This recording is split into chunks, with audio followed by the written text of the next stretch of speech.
At DHC, we're lucky enough as well to look after a number of very old books, and these get special care from our conservator Jenny.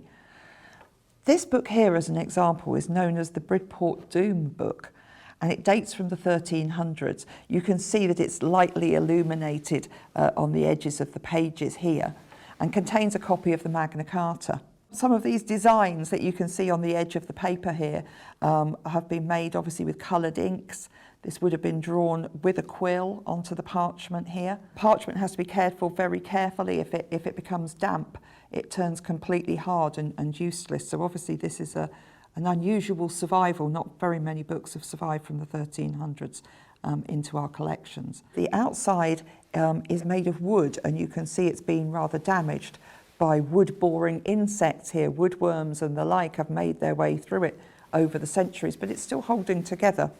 And you can see some evidence here of two metal clasps, which would have previously held it together with a leather strap, which clearly has rotted away.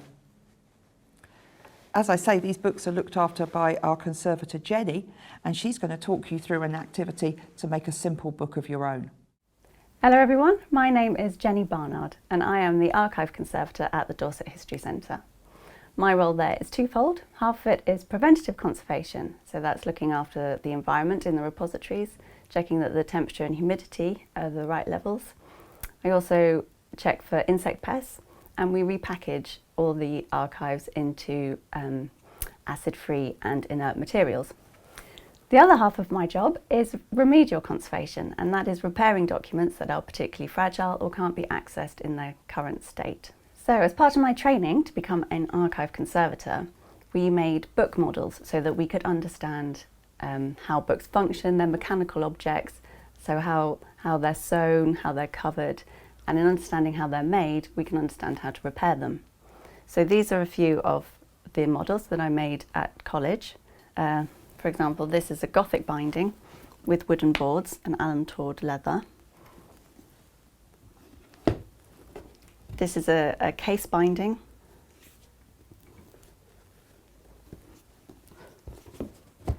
And this is a springback binding, which has a very particular spine construction, which means when you open it, it throws up the text block so that you can write clearly in the gutter, which is this section here.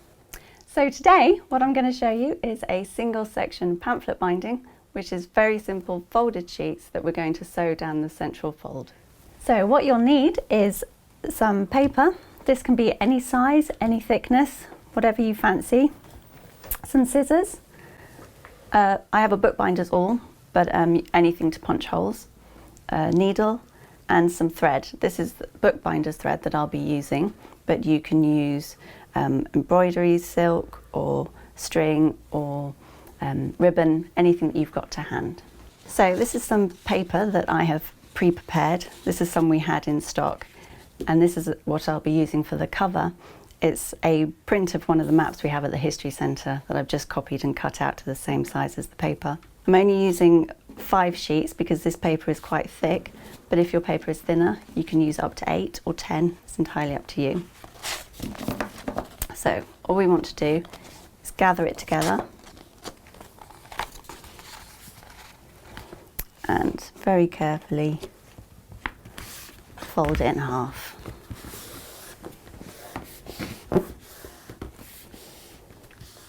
Like so.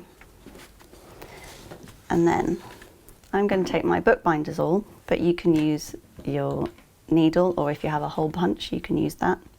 And what we want to do is punch 5 holes into this piece of paper.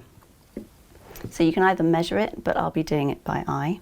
The first hole I'm going to punch is in the middle. And then one over here, about an inch in from the side. And the same again over here. And then your 4th and 5th holes will just be equidistant between here.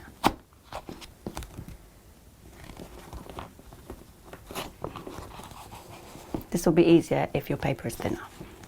Okay, so now we have our holes. We just need to sew it together. So this is bookbinding thread that I have dyed black just so it's easier to see, but it's very simple. So we start in the middle hole and pull it through. You just want to leave yourself enough so that you can tie off at the end. And then you come back in the next hole, pull it through and out of this one. So at this stage, we want to come back in this hole that we've already come through. So if you see here, I want to come back in through here. Now, it's really important that you don't puncture the thread that is already in that hole. And you just pull it through and just pull it tight. Now at this stage, we skip over this central hole and come out here.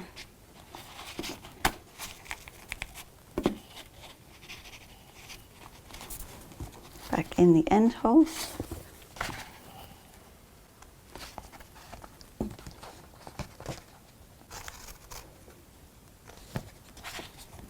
Once again, back through this hole that already has thread in it, so be careful not to puncture it.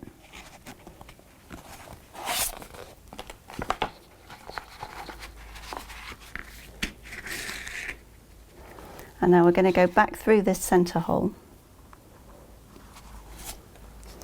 And what you want to do is, if you see, come out the other side of this thread. And at this point, just pull it taut. You don't want any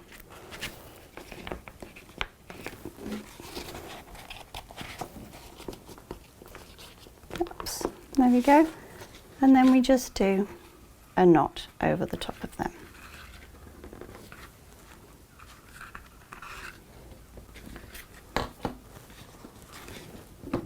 Then we just trim them off. And that is your very simple pamphlet binding. So this is a very simple binding with the knot on the inside, but equally if you're sewing with ribbon, you can leave your knot on the outside and tie it in a bow like I have with this one. So it's the exact same principle. You just start from the other side. So you sew in through the outside first, and then your bow is finished on the top. So that's quite nice. So I hope you have fun making a single section pamphlet binding. You can embellish these any way you like, using different threads or beads, sticking on pictures, however you please. Your imagination is your only limit. It would be great if you could tag us on social media and we can see your creations. And if you want to see any of the bindings at the History Centre, then you can check out our catalogue on our website.